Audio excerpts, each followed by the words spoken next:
কালকে আমি প্রথমবারের মতো মোগলাই পরোটা বানিয়েছিলাম, সেই রেসিপি আপনাদের সাথে শেয়ার করব।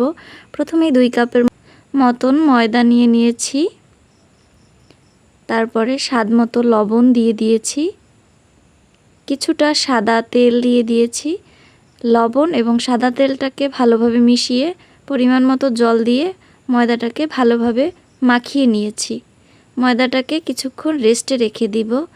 আর এদিকটাতে পেঁয়াজ, কিছু লঙ্কা এবং লবণ দিয়ে পেঁয়াজটাকে ভালোভাবে মিশিয়ে এর ভিতরে ডিম ভেঙে দিয়ে ভালোভাবে মিশিয়ে নিব।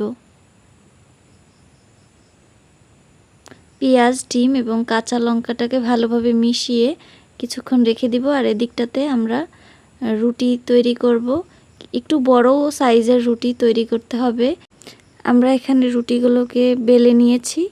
রুটির মাঝে ডিম দিয়ে দিব। ডিম দেয়া হয়ে গেলে পাশটা ভাঁজ করে দেব। ভাঁজ করে দেওয়ার পরে উপরে একটু ডিম লাগিয়ে দিব যাতে অপর পাশটা ভালোভাবে লাগে। তো আমরা এভাবে চারপাশই আটকে দিয়ে তেলের মধ্যে ছেড়ে দিব। তেলের মধ্যে ছাড়ার সময় ভাঁজের পাশটা নিচের দিকে দিব এবং প্লেন যে পাশটা থাকবে ওই পাশটা উপরের দিকে থাকবে। তো আমরা এদিকটাতে তেল গরম হয়ে গেছে। পরোটাটাকে এবার তেলের ভিতর দিয়ে দিব। আমরা মিট আছে এটাকে ভেজে নিব যাতে ভিতরে পেঁয়াজটা সিদ্ধ হয়। তো আমরা আস্তে আস্তে করে ভেজে নিচ্ছি। এবার আমরা উল্টিয়ে দিয়ে ভালোভাবে এটাকে লালচে করে ভেজে নিব। আমাদের পরোটাটা প্রায় ভাজা হয়ে গেছে।